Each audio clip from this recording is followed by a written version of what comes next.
अब हम गीता के श्लोकों पर चल रहे हैं और शुरुआत हो चुकी है, तो अंत तक इसी पर चलते रहेंगे। बीच बीच में कुछ और भी ज्ञान की बातें चर्चा होती रहेगी।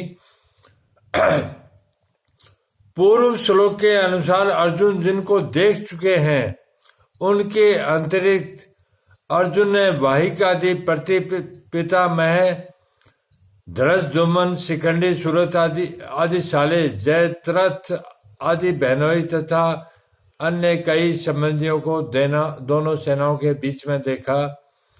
इन पदों से सैक कौन्तेय कहने का तात्पर्य यह है कि माता कुंती ने जिनको युद्ध करने के लिए संदेश भेजा था और जिन्होंने शूरवीरता में आकर मेरे साथ 2 हाथ करने वाले कौन हैं, ऐसे मुख्य योद्धाओं को देखने के लिए भगवान श्री कृष्ण को दोनों सेनाओं के बीच में रथ खड़ा करने की आज्ञा दी थी।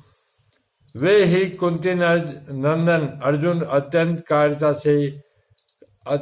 कायरता से युक्त हो जाते हैं।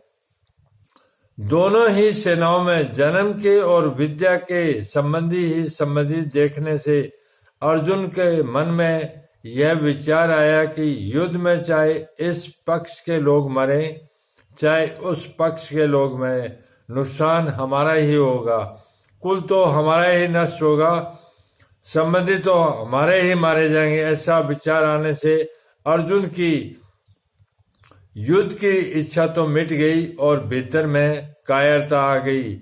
इस कायरता को भगवान आगे कसलम हृदय दोबर्रे कहा है और अर्जुन ने कहकर उसको स्वीकार किया है।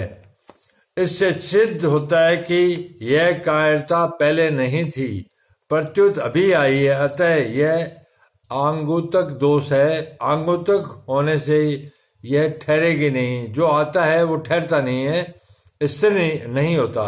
परंतु शूरवीरता अर्जुन में स्वाभाविक कहता है वह तो रहेगी। अर्जुन के अंदर जो कायरता आई वो युद्ध में दोनों पक्षों को देखने के बाद आई, क्योंकि सारे संबंधी थे जिनसे रिश्ते नाते थे।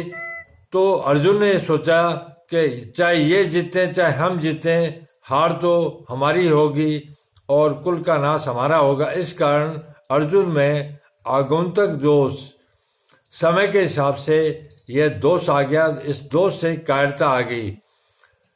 अत्यंत कायरता क्या है? बिना किसी कारण निंदा, तिरस्कार, अपमान करने वाले, दुख देने वाले, वैर भाव रखने वाले, नाश करने की चेष्टा करने वाले दुर्योधन, दुशासन, शकुनी आदि को अपने सामने युद्ध करने के लिए खड़े देखकर भी उनको मारने का विचार न होना, उनका नाश करने का उद्योग न करना, यह अत्यंत कायरता रूप दोष है।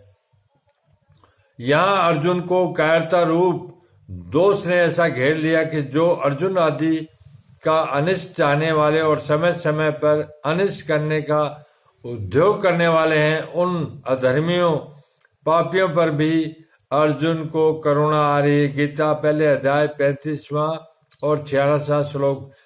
वे क्षत्रिय के कर्तव्य रूप अपने धर्म से च्युत हो रहे हैं।